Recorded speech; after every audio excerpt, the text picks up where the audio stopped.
Okay, good morning, everyone. I believe we are streaming. Hi, Chris. Hello, how are you Good. doing? Good. And good morning to everybody on LinkedIn. Welcome to Talkabout TV. And this is where we talk about all things experiential outdoor hospitality. I'm your host, Michelle Oliver, and I'm really excited today because this is the first in a series that we'll be doing every Wednesday morning at this time. And we are going to answer these questions, what you don't know about blank. And today, the question is, Chris, what is it that we don't know about insurance in the outdoor, actually the experiential outdoor hospitality space? Well, I Because noticed you put me first, I so know, because think of it like this, experiential outdoor hospitality. What good is outdoor hospitality without an experience? And what good is an experience if it isn't risky enough to require insurance? So oh boy. welcome, Chris Hipple. Chris is a tremendous well, I was going to say you're tremendously fun, which is true, but he also is really a true expert. And I want you to introduce yourself a little bit and tell them how long you've been doing this. But he's here with Levitt Recreation, if I can say Yep. that. Tell Levitt us a little bit Recreation about Hospitality Insurance. So we deal with insurance. outdoor experiential insurance on a daily basis, and it's can be loads of fun and can be interesting at times. And we see that. I've been doing this for about 30 years. I got into insurance in my 20s and immediately found out that the insurance agency I was working for wrote all the insurance in town, so I had to go out and find that. So I ended up doing outdoor hospitality, and then I joined this agency in 2010, and we've been doing outdoor hospitality the entire time. So this agency's been doing it for about 30 years. I've been doing it for about 30 years. So Awesome. yeah. So what would you say the top thing that comes to your mind today? What is it that people don't know about insuring their outdoor hospitality properties? Probably that there actually is risk. And people often say, "Oh, insurance is the biggest scam ever, and you have to get it, and blah blah blah." But the reality of it is we pay out a lot of claims, and especially in outdoor hospitality. So there actually are claims, there are tragedies, people do die, they get seriously injured, and both guests and workers. And so the probably the biggest thing is realizing that you know bad things do happen. Things do Yeah. burn. Things do get destroyed. I mean, Yeah. you're looking at the news right now, and you're seeing all the tornadoes in Texas, and you're seeing, all this vast devastation, and you're seeing the flooding that's happening across the Midwest, and I look at that and I'm just seeing giant claims all over the Yeah. place. And we're not even talking about people getting injured. Those tend to be more like lightning strikes. I mean, they're a one big event and they hit this one particular property, and everybody else is sitting here going, "Oh, it's never going to happen to me. I can walk around out in the rain with a fishing pole held up. Nothing's going to happen to me." And that's true right up until it doesn't. So that's probably the biggest thing that people don't know is we actually do have bad things happen and claims do get paid. Yeah. Wherever there's water, I mean, I don't know. I've heard you've shared so many stories that just made me think many times about the liability. But when you're building the resort, you're not thinking, there's so much to think about. You're not thinking about the liability. So if you wind up in that situation and you can't take care of it, obviously that's a tremendous problem. Well, and when you're building something new, you're trying to build it as nice and as cheaply as you possibly can. Hmm. And if you look at the industry leaders in hospitality, so the Hiltons, the Marriotts, any property on Vegas, what do you see? It's all built with non-combustible materials. Every room is sprinklered. It has every possible safety feature built into it. And the reason is because the pros have figured it out that they're going to build it with that in place up front, and not try and deal with, finding insurance because the cost is different. So if you Yeah. build a frame cabin, for example, you build a frame cabin, it's just made out of wood, it's got nothing on there. The rate is almost going to be double what the rate would be if you built a non-combustible cabin, which would be metal, two by fours inside of it, and it's going to have sheetrock on the inside, and the exterior is going to be a non-combustible material. And so the pros have all figured that out, and they're trying to minimize their insurance costs as best as they can and keep themselves insurable into the future. Now, you can still insure that frame cabin. We do Yeah. thousands and thousands and thousands of them, but the pricing is different. And so Yeah. it makes it That's a makes significant comment here. I'm going to interject here because the pricing when you are and obviously Evolve Lodging is sponsoring this episode, so I think I can say that at Evolve Lodging we're working in all kinds of things like CapEx expansion or new development, whatever it is. Everything is always costing so much more than you could ever anticipate, and the obstacles that come up again and again. So when you say the pricing is different, people wait for the last minute, as you have taught us, to look at insurance, and then they're blown away by Mhm. that. So I just want to bring everyone's attention to listen up, because this could be a big differentiator for you. So the pricing is different, meaning tell us more.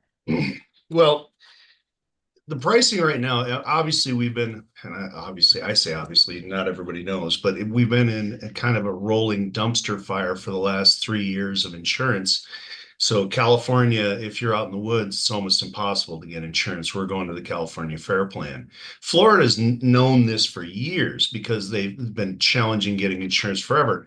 But what's happened is other places now are having the same thing happening. So Texas, Yeah. anywhere coastal, anywhere with high convective storms, the insurance companies are getting tired of paying the claims. I just had a hailstorm hit my house 2 nights ago, and we Oh, had baseball sized hail. I mean, my roof's gone, my wow. shop's gone, both of my cars are gone, and how many years of paying premiums am I going to have to pay off 50, $60,000 worth of damages? I'm just guesstimating, but we're thinking both of the vehicles are probably totaled. And if you do that a number of years, how long is it before, if you're in the business of insurance, you're not going to want to raise the prices and also get out of those areas that are really causing you problems. So if you're in the Midwest, and I'm going to call Midwest, let's just pick a really middle, Ohio, Indiana. Okay. You don't Indiana. see the problems. You don't see the problems that California does. You don't see the problems that Colorado does. You don't see the problems that Texas does.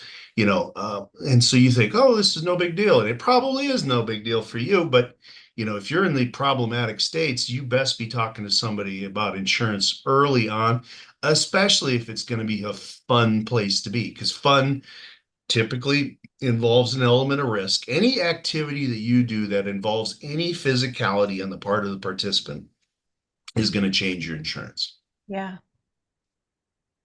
So So, the main thing that people don't know is that there is risk. That's the main thing. And then secondly, Chris was speaking about the building, like the way the actual framework of a cottage or a park model or whatever you're bringing on, a clubhouse. So is there what's the third? Since I don't know, I like to do things in threes, Chris. uh, It's like a waltz. okay, So so if you want to do a third thing, yeah. is just the structure. And so you're investing a lot of money into this. It costs a lot of money to develop a property into some experiential hospitality.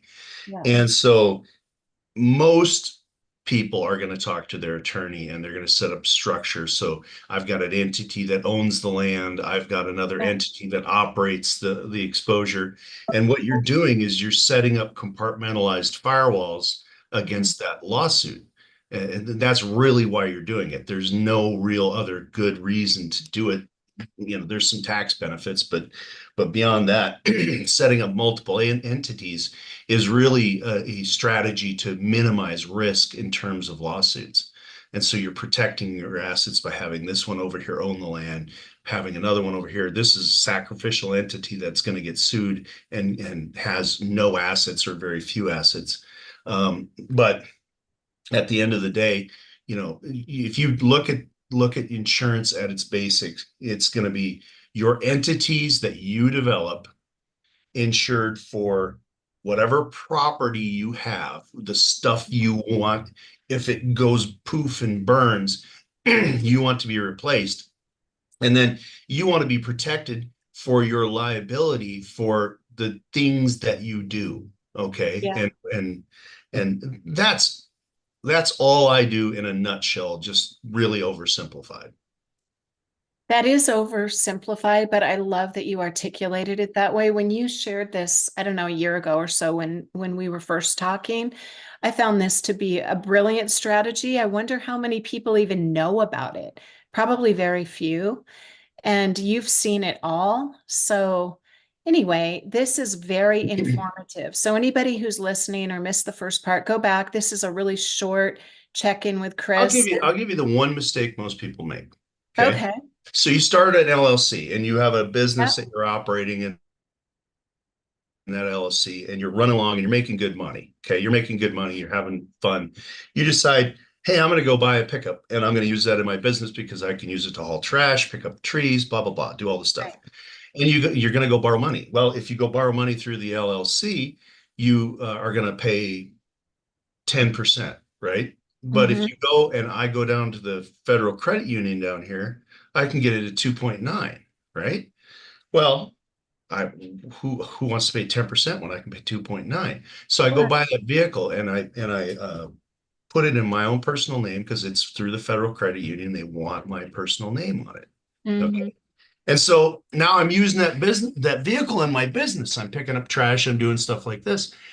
What I just did is I did all the due diligence on the front end and I set up my LLC, I set up my second LLC, I did all this stuff like this. And then I created a liability bridge back to my personal assets by putting that vehicle in my personal name. That's probably the biggest mistake, and it's a mistake of mission creep over time. So I forget why I did what I did. And I Yeah. do this because I want 2.9% financing. And all of a sudden there's a problem. That is so insightful. And everybody's done that I know. I mean, really, if you're a small business owner, like you're talking about Hilton and all that, they're not doing this. But if you have one or if you're I'm starting with, one property or sorry about that. And then you're building and you're adding on, everybody I know does it like that. Like you just I've don't been a think small about it. business owner my entire life. My family was in business. I had 7 family Yeah. members working in the same business. I get it. I understand exactly why it was done the way it was done. But Mhm. the thing is if you've got significant assets or you want to protect yourself, that's the biggest thing is over time, things will creep in that Yeah, you didn't think about. so true. That is so true. Okay, well, this is really, really valuable information, all of it. You didn't get just three things that you didn't know about, but you got a bonus. And I would call it, well, Chris calls it the number one mistake. I just say stupid, thoughtless. You know what it is? It's like, how do we get by for now? And you just aren't thinking about later. You're not thinking. You're just No, we thinking, make decisions because the decision is the right decision at the time with the information we've been given. And so oh, if you have have a nice. lawsuit going right now, the decision is different. If you Yeah, back up with a truckload of tree brims in there and you run over a kid on a tricycle, the decisions would change. I would right. buy that extra insurance. I would have got a $2 million umbrella. I would have done all Yeah. these, but you make the best decision you can at the time, and the majority of the time decision is on the interest rate. That's exactly right. Well, I encourage everyone to reach out to Chris. One of the things I really appreciate about you is just the relationship that you seem, apparently, everybody that I know that knows you, the relationships that you have with your clients, and you're more of an advisor. Like you just have been doing this and for so long that you've seen a lot of stuff that no one I else. knew you were going to call me old. No, no, you're wise and Oh God, it's even older. seasoned, Once you get seasoned. wise, you And might look as at well that hang it up. image behind you. Yeah. Okay, so how can people reach you, Chris? LRHI.net is probably the quickest one. You can click through and see the staff and click, and my personal contact information is on there. That's probably just the simplest way to do it. Okay, wonderful. Thank you so much for your time today. I But really, really appreciate it. I know this brings a lot of value to people. And honestly, I don't know who we have next week.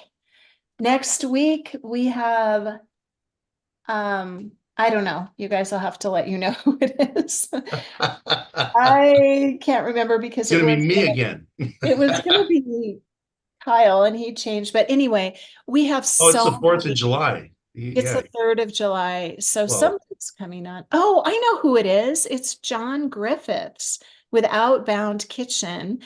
okay. And he's going to be talking about farm to fire. That sounds like something that should be Fire? insured. We'll have to make sure John is insuring his Oh, he's experience fine. with farm He's to fine. fire. Okay, everyone, have a Thanks, really, Michelle. really beautiful day. Thank you so much, Chris. Bye-bye. Talk to you soon. Bye.